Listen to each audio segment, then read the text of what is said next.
mianatra eo tongotrao.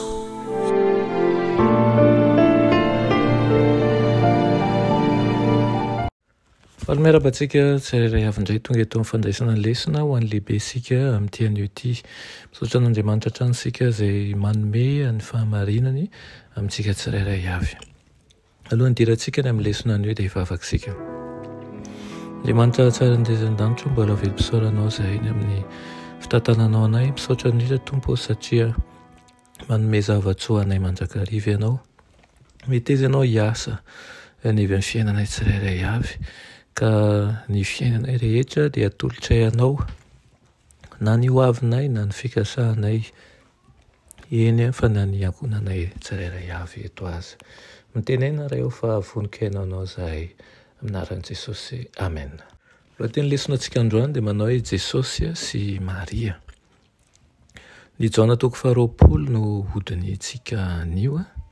Ao amin'ny Jaona 20:2 no niresahana farany momba ny Maria izay niazakazaka ny tantara tamin'ny Petera sy Jaona ny amin'ilay fasana foana.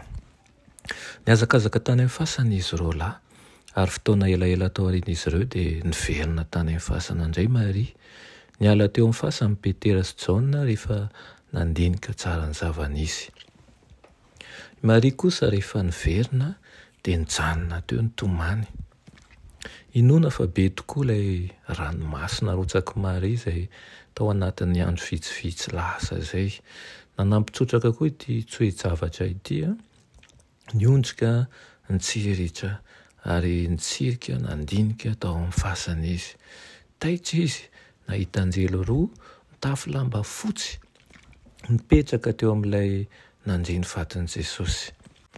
Dia nanontany Maria izy ireo nanao hoe raha vehivavy, nahoana ianao mitomany? Tamin'ny alahelo no namaliany Maria azy manao hoe nalain'ny olona ny tompoko ka tsy fantatro izay nametrahany azy. Nitodika Maria, ny masony voton-dranomasy ary nahita olona nijoro avy teo aoriana izy.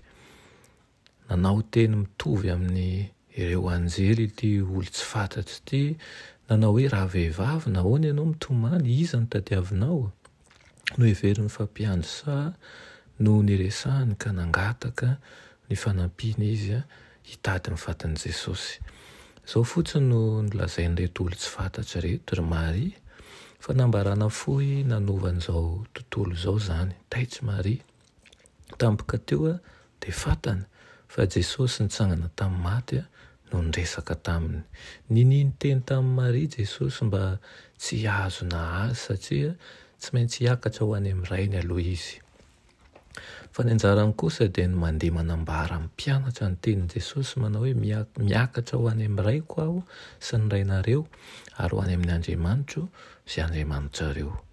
Nitanterahan'i Maria ny asa nanirana azy, nambarany tamin'ny mpianatra fa nahitany Tompo izy ary nitantarainy ihany koa ny tsipirian'ny rehetra tamin'ny resaka ny fanaovany tamin'i Jesosy. Inona tokoa fa nitondra fifaliana sy fanantenana ho an'i Maria nahitan'i Jesosy indray ary nahatonga azy nahatsiaro ihany koa hatramy nitondra ny voakan'i Jesosy ka hatramy nahitany an'ireo planiny ny famonjena rehetra. Inona ihany koa izany tsy ho adinontsika mandrakariva fa tanteraka avokoa ny voalazan'ny soratra masina. Amen.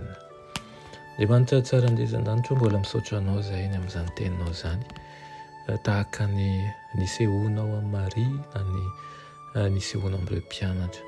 Dia tianay ho tsapanay ny fisehoanao amin'ny fiainanay ka amin'ny alalan'ireo andraikitra izay sahanay andavanandro, amin'ny alalan'ny asa izay ataonay ny ivon'ny fiangonana, dia aoka hiseho hatrany voninahitra ao. Aminaran'i Jesosy. Amen.